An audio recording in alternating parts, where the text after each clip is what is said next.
Hi, and welcome to SimplyCyber Live. I'm your host, Gerald Ogier, and every Thursday we talk with experts to help take your cyber career further, faster. Be sure to follow us on LinkedIn, YouTube, and Twitter to stay current on upcoming shows and topics. And thank you for your time. And I've got a whole list of shows lined up for the rest of the summer, so very excited about that. Be sure to check it out. If you are live watching right now with us, thank you. And be sure to use the comments to engage with the speakers, ask questions, volley your own opinion in. I can bring those into the show, bring your questions into the show, and make this a very interactive experience. So today's show is the privacy episode, and I'm very, very pleased to be joined by two individuals who I am happy to call good friends of mine. First, I'm going to bring them into the studio here. There we go. So today we are joined by Aaron Heath, and Aaron is a South Carolina state bar certified lawyer. He's also a bit of a unicorn in that he is also a practicing, or has been a practicing, information security professional in a former life. So he definitely has interesting perspective. Thank you for being here, Aaron.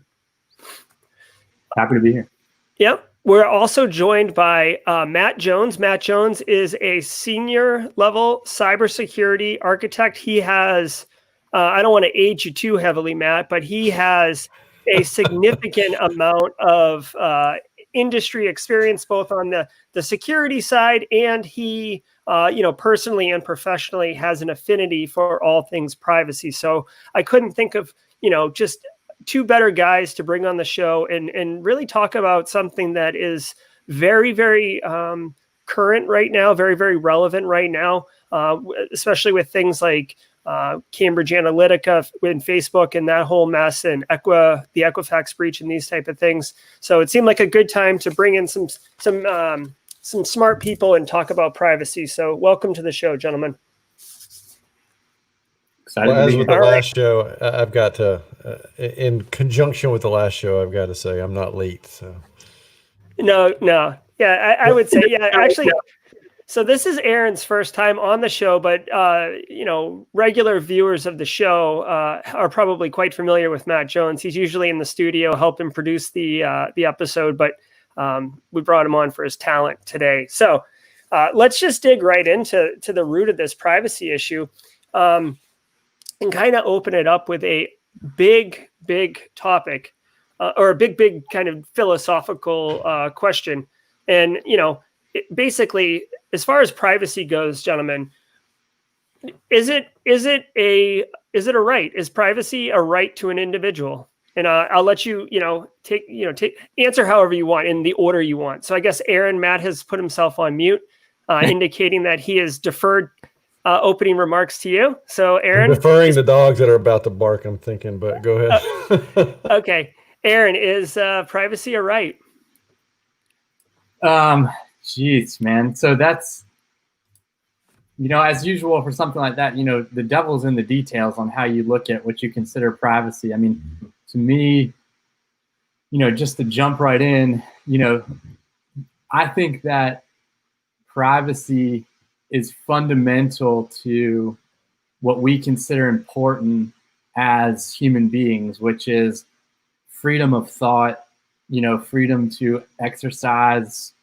And so I think that privacy is an integral part of being able to have, the sort of certain freedoms that we talk about here in the United States. So like, privacy, I don't know, is a right, but it is fundamental to facilitating like sort of the democratic society we have, the innovative society that we have, because you have to be able to have private thought. You have to be able to think, creatively on your own without constantly having, surveillance, you're being surveilled or your information is being collected and then fed back to you. I think it is integral to a lot of the other things. It sort of underpins, to me, a lot of the things that we hold to be really important. So I would kind of look at it, open it up as looking at it that way. Okay, Matt, opening thoughts on privacy as a right? Well, I guess I would say, doesn't that figure that the lawyer would say it depends? Yeah, of course. Uh, Well, it does. It doesn't. it always depends. Yeah. I think it depends upon what context you're talking about privacy. Okay, are you talking about privacy from a governmental agency? Okay, or are we talking about privacy from a corporate type of entity, type of situation? And I think those are two different things. Um, whether the government, does the government have the ability to, it right now they want a backdoor to your encryption. Incredibly stupid thing to ask for, but that's what they want, right?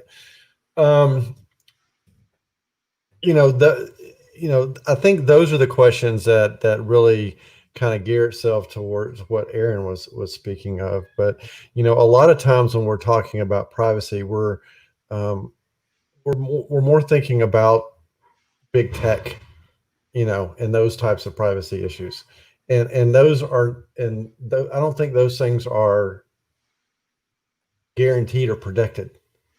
If you right now, as it sits right now, if you choose to sell your privacy, then it's fair game, right?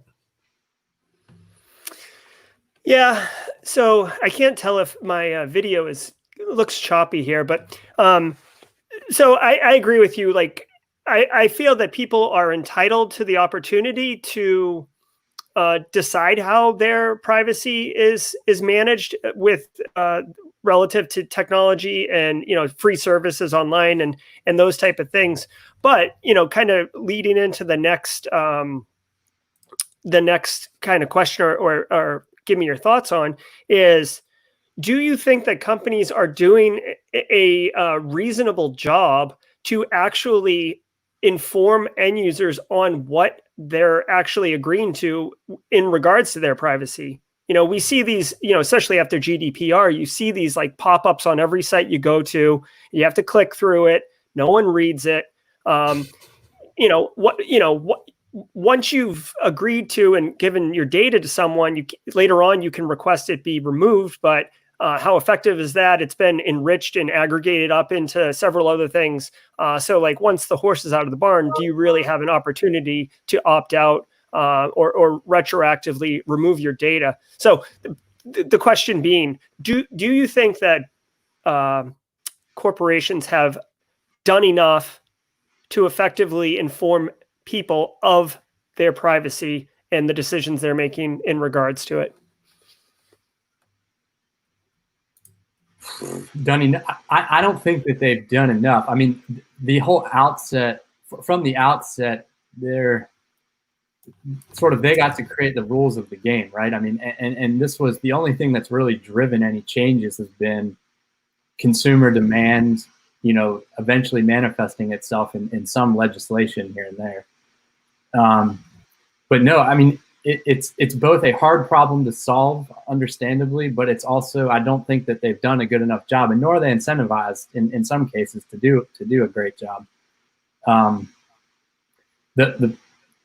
The concept of sort of click-through consent as a means of obtaining the right to collect personal data on someone is sort of broken to me from the outset. I mean, the concept that a click-through term can permit an entity to accumulate a bunch of data that you aren't really even aware of. The normal regular consumer is not even aware of the data that's being collected on you, what it's being aggregated with, that it's being sold off.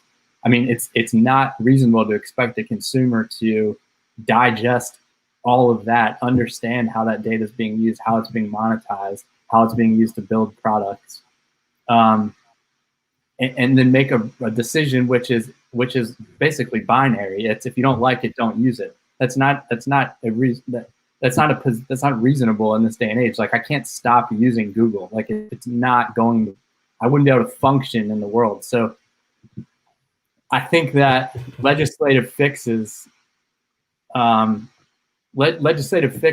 think are one way of dealing with that. Now, I do think you have to balance the actual benefit that you're getting from using the service. I mean, obviously you're getting to use it for free. They can't just provide it for free forever, or they can't just provide it for free without getting something for the service. But I do think that some of the, for all the whining and crying that goes on about GDPR by the tech companies, and in some cases, I totally understand it. I do like, the new pop-ups that come up that say, I want to opt out of tracking cookies that are used to essentially be able to, create your fingerprint. The opt out or do not sell my data links that you see that are driven by CCPA. I mean, I don't necessarily read everything, but I utilize them. I opt out whenever I have the opportunity. I opt out of those things, or I use a plugin in my browser to facilitate blocking some of those things. But no, I think that some of the legislative pushes are proving to be more effective. I mean, I don't have any data to support it. Unfortunately, I haven't read anything on it, but I know from my personal perspective, I find it to be valuable, some of the legislative things that are coming down the pike and pushing the companies to adjust to. Mm-hmm. Matt? All right. Well, I think some of the issue here is that we're moving from a different type of industry of capitalism now. Okay. So if you think back, years ago when corporations started and they were taking natural resources to create physical products, right? And they were just, at the time, they were just pillaging the land, right? And until the government came in and said, look, you've got to, we've got to place some environmental controls in place so that we don't, ruin the land. Well, today we're moving to the situation where, and Jerry likes to, data is the new gold, right? So you are the product, and there's, much like then the corporations because there's no guidelines really, there's no swim lanes here. Corporations are just maximizing profits, and the way that they're doing that is that they're taking advantage of everything that they can to understand and present you with a better marketing choice. So, there's two different types of marketing. There's like search-based marketing. That's when you go to Google and you search for a car and it shows you ads for cars, right? The other types is the impression-based, where they collect data about you, and then they try to forecast what your wants, desires, and needs are based upon your habits and stuff like that. And the big issue here is data aggregation. One piece of data by itself is not that much of a deal, but when they're taking all of the data from multiple sources and aggregating them and putting them in together, human beings being not as spontaneous as we would like to believe we are, become relatively predictable. And we start losing some of those privacy pieces. And everyone had, the idea that, well, if you're ashamed of something, you shouldn't be doing. Well, everyone has things that we don't want to necessarily make public. When you start to lose some of those privacies, you start to move towards totalitarianism, where everyone has this groupthink situation, and they are. And because of these behavioral-based products, people become isolated in their own bubbles. They're only seeing things that's been curated for them, the things that they like, that supports their world view. And they're not necessarily seeing the outside of this. And some of the dangers here from a governmental perspective, I think, is that while corporations are taking this data and making it available for advertisers, well, the government's also using the same data. They're buying it too and using it. And, the political arms are doing the same thing. It's what Cambridge Analytica was about, was that it was using these things for a political basis. and it starts to steer society, and that's an issue. There's people don't realize necessarily from the impression-based things is that every time you go to a website, all the beacons and the pieces behind the scenes in real time, they're auctioning your data to advertisers who are bidding on it to show you an ad, and it's happening just like that. It's real-time bidding. You can check it out for advertising. It's an interesting thing. But one of the big things I think right now that's been coined is the term of surveillance capitalism, which kind of encompasses some of this. And there was a professor that wrote a really good book called The Age of Surveillance Capitalism. Her name was, hopefully I'm not going to butcher this, but it's Shoshana Zuboff. Wrote an excellent book on the age of surveillance capitalism. It's worth checking out if you have the opportunity. Interesting. Yeah, thank you. And we had a shout out for data aggregation from Marcus in the audience, so I appreciate that. No, those are good thoughts. And really, this is just a little, 30 plus minute segment, and there's so much to talk about when it comes to privacy. And I feel like we could really drill down so many different holes. But one I did want to bring up and make sure that we did cover is, and I'm gonna read this from a debate regarding privacy that I watched recently. But one of the arguments was that the government's relying on an overbroad interpretation of the All Writs Act that's in violation of the Fourth Amendment, and this is in regards to requiring companies to hand over data and to implement backdoor functionality, most famously seen just recently with Apple and the San Bernardino situation. And Apple pushed back against the FBI and said, we're not going to put backdoors in.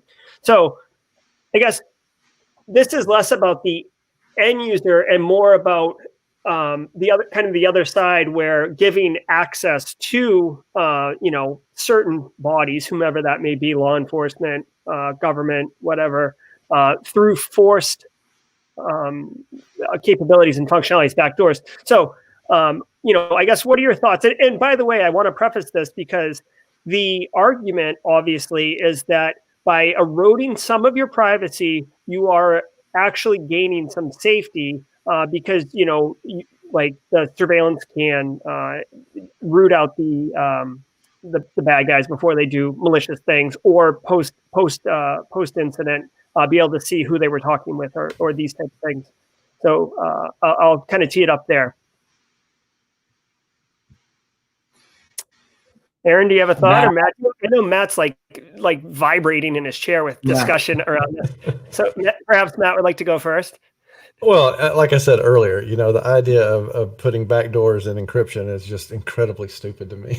I mean, it's just how many professionals in our field, how many, cryptographers need to come out and say that is really a bad idea for people in our government to start paying attention to it. But, I guess with some of that, to me, is they haven't really proven to me where they've been unable to do the legwork in other areas that requires the back door.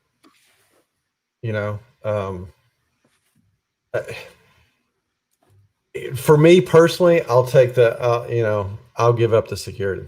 That's just me. I think we have to be able to maintain our privacy, and in a lot of these situations, the cryptography thing, that's their open source. That genie is out of the bottle. Okay, so you can unencrypt Apple stuff. Well, that doesn't mean that another app can't implement, that's not from the United States, implement cryptography. They'll just encrypt it somewhere else. Just makes no sense. Sorry. I think what's like a little bit gets lost, I think, is this concept of backdooring or weakening, basically backdooring cryptography or cryptographic implementations versus a code update. Like Apple, Microsoft have access to your machine via an update mechanism.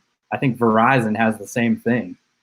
If you use your iPhone. I mean, and I don't know the answer to this because I was just thinking about it. But could they have pushed an update to force that phone to decrypt itself without the user's interaction? If so, then we're not talking about a backdoor because there's already a backdoor. But they couldn't. That was the thing, is that they couldn't do that because the keys are. Apple refused to turn over the code to do it. They said, you don't compel me to draft code that's gonna basically be the end all to all of my security. They could have done it. They said they didn't want to. Oh, so you're saying that basically they would put an update that would update every iPhone that would create a backdoor? No, you're telling me from a technical perspective, you couldn't have pushed an update to a specific phone. No, I don't think, based upon my understanding of the Apple architecture in this situation, Apple doesn't have the keys to your individual iPhone, right? So they couldn't push, and that key, part of that key is based upon your passcode and your or your biometrics, right? So without the person there to provide that piece of the key, they couldn't unencrypt the phone without using an exploit of some kind to do it. That was my understanding.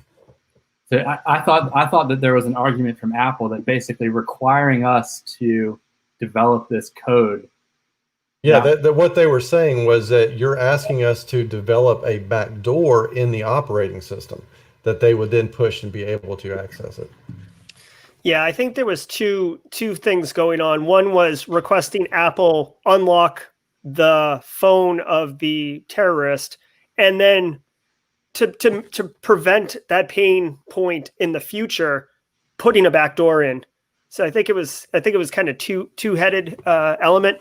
But either way, it really is. What, like, how do you assure that only, what is the good guys, right? Like, only the good guys are going to access the back door. But like, what does that mean? Isn't it based on like how whoever is deeming themselves as the good guy and can be used for, all sorts of nefarious purposes, as you can imagine. I think the FBI has admitted to many cases of exceeding their authority and utilizing some of the capabilities that they have now.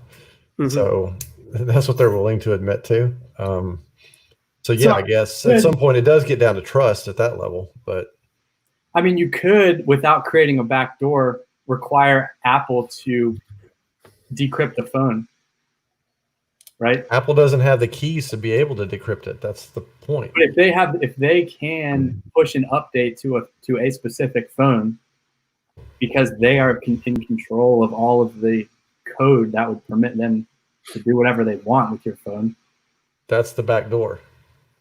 That's what I'm saying. I think Apple already has the backdoor potential. They just did not want to develop the code that would allow them to do that. I mean, they already have. I guess it's kind of a question too. Do they already have the ability to push an update to a phone? If they do, then the backdoor already exists. Well, I don't know if it pushes or if it pulls, but yeah, I mean, you'd have to go in and pull the update down. It's not like your phone. I mean, unless it's configured for auto updates, and then there's a whole bunch of nuances to that. I wanted to keep it higher level, more like whether it's the iPhone or it's an Android or it's your cable box or it's your computer or whatever. The idea of backdooring devices essentially in the name of safety, but you're eroding that privacy. So good topic. Again, I do want to touch on a bunch of different things, and I do like to take advantage of Aaron being a lawyer too. Just really quick, we did get a couple comments in here. Dylan actually mentioned a short documentary about surveillance capitalism. The YouTube link's right there. If folks want to check it out, this is in regards to the author. Dylan knows what time it is. Dylan does know what time it is. Yeah. And then, and also Cheyenne on YouTube shared with us that Cisco Umbrella and BYOD centralized enterprise can manage any phone remotely. So some of those activities or some of those solutions are there. Nice vendor plug there. Yep. So okay. So changing gears, keeping it fresh and but keeping it privacy related. So okay, right now in the United States, there's been this like patchwork of state privacy laws. As far as I know, there is currently no federal privacy law, right? But there are state ones. California was the first, and they're always really kind of the front runners when it comes to privacy. They've got their law well established. I think it's probably been around, I don't know, what would you say, Aaron, like 5-10 years now? I mean, it's been around a while. About a year. No, California's privacy law? Yeah, it just started in January, I think. No. CCPA just went live. Yeah, it just went live. It was passed last year, but it went live in January. No, I mean, I thought California had a privacy law in the books for a few years now. Did. I don't know the details of. They probably did have some kind of breach notification law, which is different, which is not the same as a privacy law, but they probably did have something like that. Okay, so I guess I need to get fact checked, but here's the deal. So California's got a law. Massachusetts has a law. South Carolina doesn't really have one. But my point is, depending on what state you're in, there's either no law or there's a specific law. And today's world is, we live in a cyber world, very digital. Like you buy stuff in different states, shipping and all this. So this patchwork of privacy laws is very, very confusing, I'm sure, to enforce and legally defend, Aaron. And then the idea of a federal law is being bandied about. And I think two senators or congressmen are actually pushing forward federal legislation for a federal law. Now, I wanted to get your thoughts on what are your thoughts around a federal law, but also I'd like you to kind of fold in your response to consider federal laws preempting state laws, basically just overruling them in that case. So then the states lose kind of their ability, and I'll just leave it at that. But what are your thoughts of a federal privacy law in the United States? Obviously, Europe has GDPR, and there's some interesting challenges with that. Well, I think it's going to help compliance a good bit, right? I mean, you already kind of said that. We kind of are dealing with patchwork of laws right now. And when you have security incidents, for example, or privacy incidents, it makes compliance really challenging when you have a bunch of individuals that are located throughout the country that are potentially affected. The responses gets pretty complicated. So I think that it would help. I think that preemption of state law is always kind of a challenge. Are you setting the floor or the ceiling? And then in a lot of cases, states will bring lawsuits saying, we feel like we should be able to set a higher bar for privacy in this case. I think it's needed, because otherwise what we're seeing is, like you said, we're going to have a patchwork of laws. You're not going to stop the states from implementing their own rules, and you're not going to necessarily see them all collapse into a similar or the same exact laws. So it's kind of needed to help smooth the surface out a bit.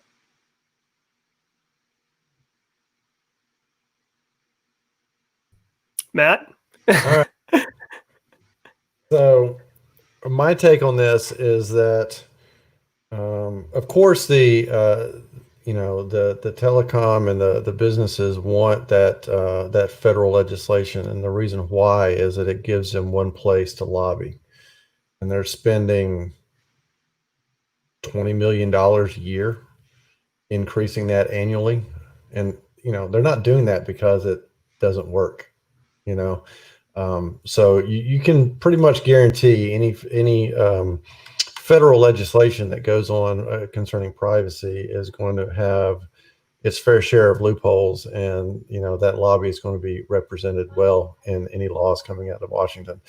So in that situation, they don't want it at the state level, because then they have to deal with it at each individual state. It becomes much harder. And I guess, Aaron, my question to you is, how does this affect things like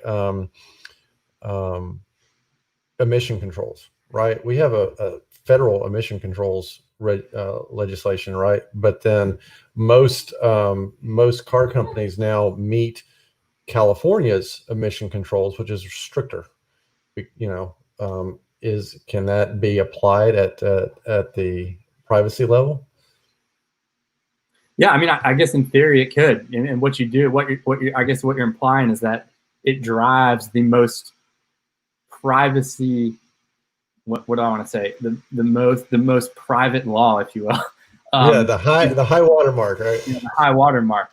But I'll say this. I mean, look at this. Look at it from a little bit of a different perspective, which is when you're talking about compliance with complicated regimes, complicated compliance regimes, who is in the best position to comply with a really complicated privacy regime where you have different levels of privacy, different rules and regs throughout the country? It's going to be those that are already in the best position, who have the most money to pay the most attorneys, to have the largest compliance programs. It's not going to help out the smaller companies that might have really innovative ideas, solutions that could come to bear, where they'd have a central privacy regime to, basically be able to comply with. So there's an argument, and I don't necessarily disagree with it, that having a complicated privacy regime actually helps the Facebooks, the Googles, those of the world that we think are actually, that we think we might be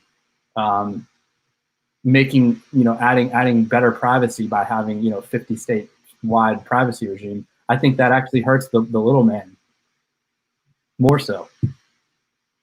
Well, I mean, the California law has cutouts for small business. They're not affected by the privacy requirements.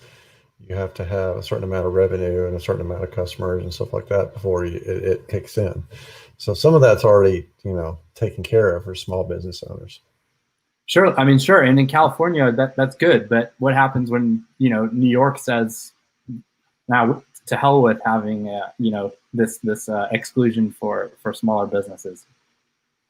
That's a fair argument, but I honestly believe that you will not get meaningful legislation out of, if you are really interested in privacy, I really don't think that you're going to get meaningful legislation out of DC. I think there's too much money involved with it. It's big business. I mean, it's the new gold. Big data is the new gold, I'm telling you. It absolutely is. So let me ask you this: we're at a couple minutes past 5. I do have another question, but Aaron, do you have a couple more minutes for another question? Oh yeah. I'm good. Okay. Yeah, I do too, Jerry. Yeah, no, I know. Well, you hadn't expressed to me before the show that you may have had some issues. So I had a question all lined up, and now Cheyenne's got some comments. Cheyenne does have comments. Yeah, so let's bring her comments in. She left. She's not watching anymore. She basically talked about, the great drawback of the law in California is that California limits the quantity of the sue. So I guess maybe, do you know what this is referring to, Aaron? Like, you can only sue so much if you get. She had a second comment. They create a cap within the law to limit who can go out to the limit to go after those companies.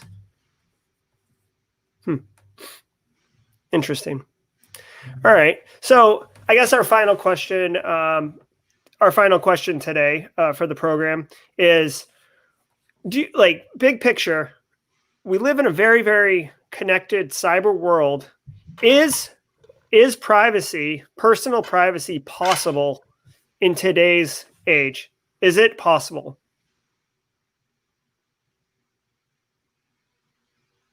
As we're situated right now? Yeah, I mean, it's just it's a straight question. As we are at this moment, probably not. But I mean, could we do something to rein that in and do some and do some good in this area? I think it is possible. I don't think that um, I don't think the horse is so far down the street that it's not corrallable. Well, and so to that point, Matt, what are your thoughts around how that could be realized? Is it legislative? Is it big IT driving the way? Is it privacy advocates from the bottom up, kind of grassroots? Or how do we get the horse back? I think that not normally a fan of huge government, but at the same time, I think this is one of those areas where, as I referred to earlier, where government's going to have to come in and put some of these data controls, just like they did with environmental controls. They're going to have to, create some basic protections for, so that we don't become overmined. Yeah. What do you think, Aaron? Is it possible to be private or have privacy in today's connected digital world, or is it a foregone conclusion that privacy is dead?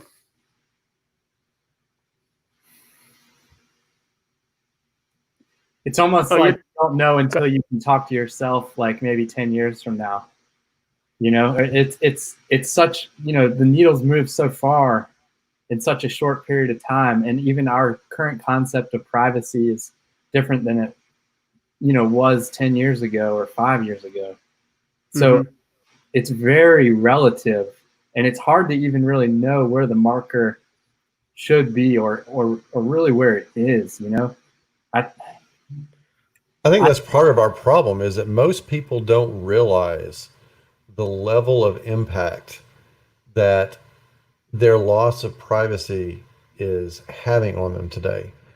How these companies are using AI to move society and move people in certain directions. And like I said earlier, governments are buying this same data, Yeah. I believe that the idea of privacy today, it's not about, like what my secret, dirty little secret is that I watch, Bachelorette or something. It's not that like axiomatic factoid.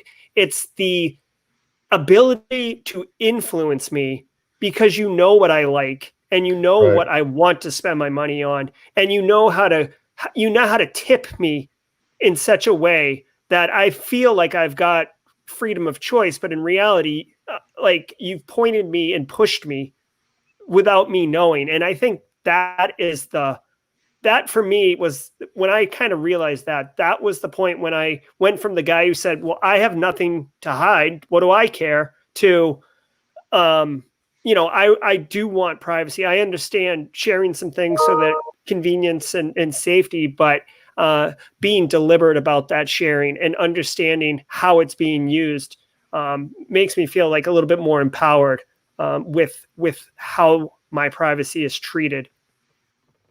Yeah, you're kind of putting your finger on like a total paradigm shift of what privacy is, right? I mean, right before this show, I told you I was like, I wish I had read that Louise Brandeis paper.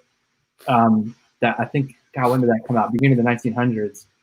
And he was at that point talking about people taking pictures of him and how these photo cameras that can capture images are gonna be able to capture what I was doing at some period of time and show everybody. And I don't like that, And now we're talking about privacy as a function of control, getting your freedom of thought being imposed upon, like just look at that paradigm shift is really, because I totally agree with you. That's where my concern lies too. And I don't know how you track that well, but look how it's shifted from, I don't want people taking pictures of me in my house and putting them on the internet, to aggregating all of this data and basically I don't want to say mind control. That sounds too, conspiracy theory stuff, but it sort of starts walking in that direction, doesn't it? Like that's a function of privacy, is your freedom of thought inside.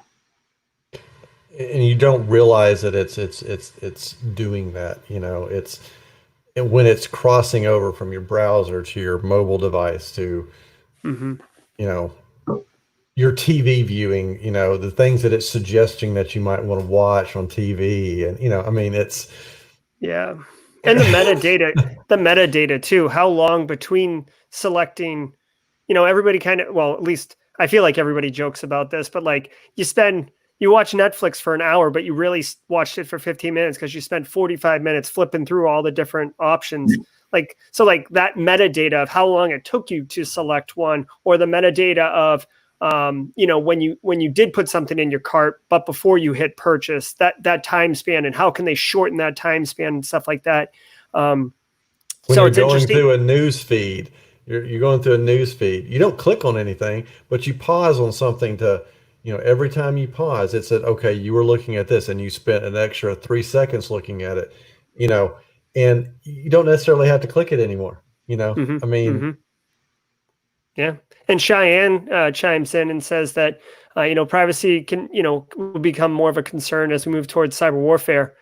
I guess her point being, if we're using it from corporate perspective to influence individuals, why not use it as a weapon to influence, the hearts and minds of your enemy, or the well, civilians of the enemy country. not to get into the politics of all of this, but they've pretty much said that there was no doubt that in the last presidential election in the United States, that foreign companies were using these same types of things to try to influence voters in the United States. Okay. Mm-hmm. They're using the same advertising AI to try to influence people, and they're buying the same data from these companies to do it, the same aggregation, the same, not just one data point, all the data points coming in together. Yeah. There's a great documentary on Netflix called The Great Hack. I think it's called, or The Big Hack. And it's about Cambridge. It really focuses on Cambridge Analytica as a business, and not just what their involvement was in the 2016 US presidential elections, but really what their business was and how it grew and how they use data, basically. A very interesting documentary. Well, Jerry, I don't know if you remember, we sat in one time on that on a presentation, or at least I remember, at Black Hat, where they were talking about how they know what you respond to.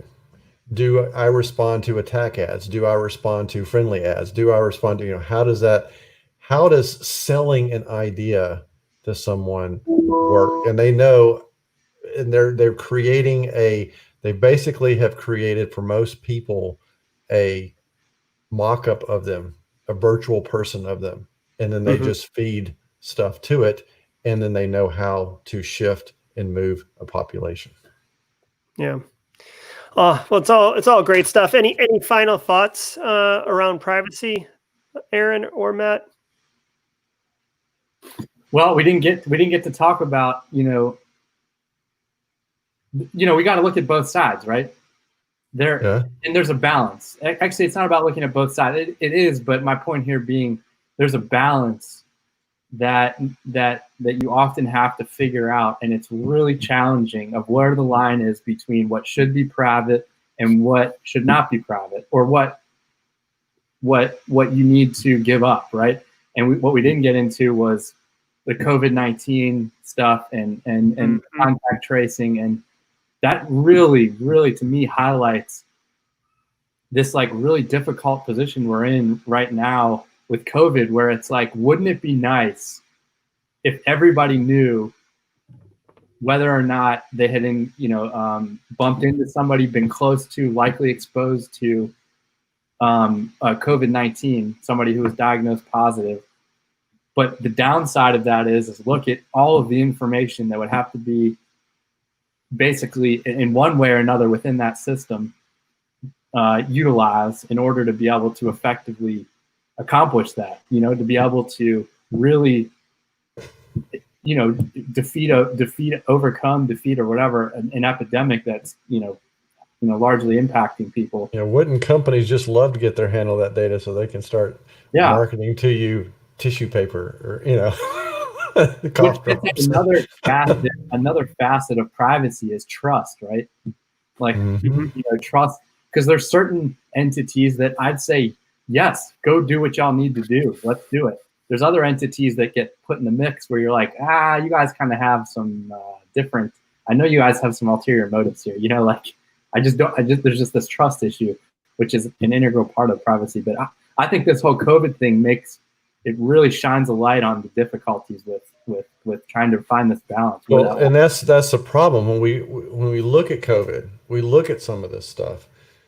Some of the biggest challenges with contact tracing is about trust. It's about, the adoption rate for contact tracing apps and stuff like that in other countries have been low because people didn't trust what was going to go on with the data.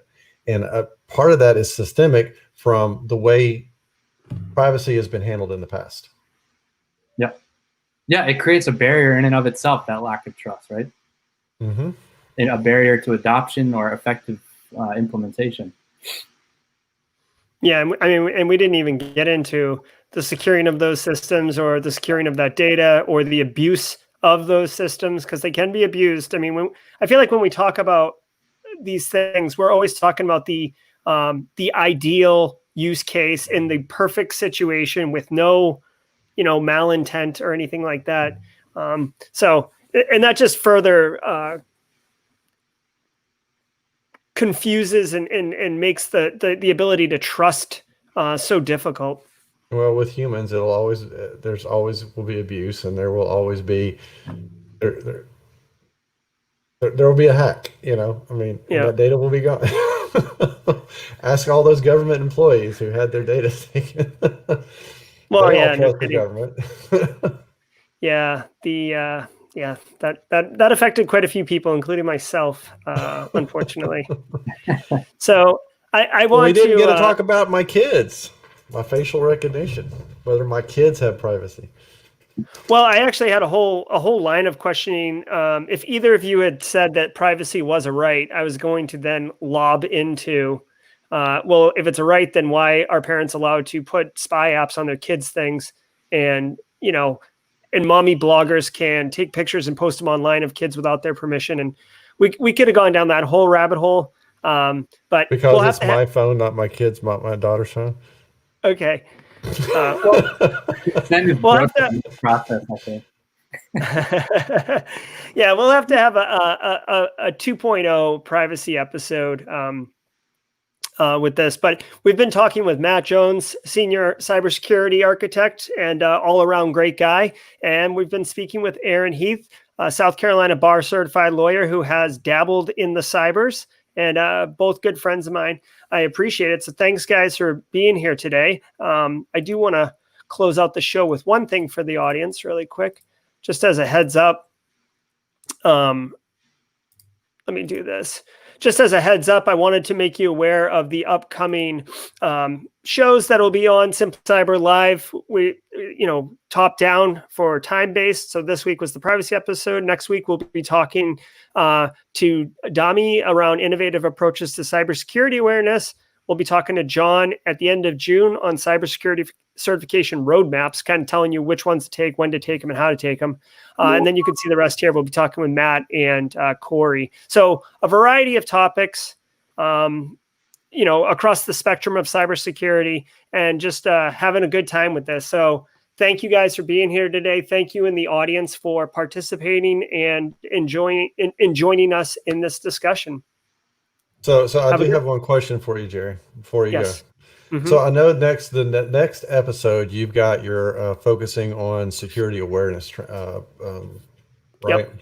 Mm-hmm. I'm just curious, since you starred in a security awareness video, will you be wearing your Star Trek outfit? No, I don't think I will be. It depends. Maybe I'll talk to Dami and see if some of her innovative approaches do involve cosplay. And things of those like, and maybe I will, just to kind of spruce it up. Who knows? Maybe I will. Just anyways. Thanks, Matt. Right. Yeah. I'll look forward to it. All right. Well, thank you, everybody. And until next time, stay secure.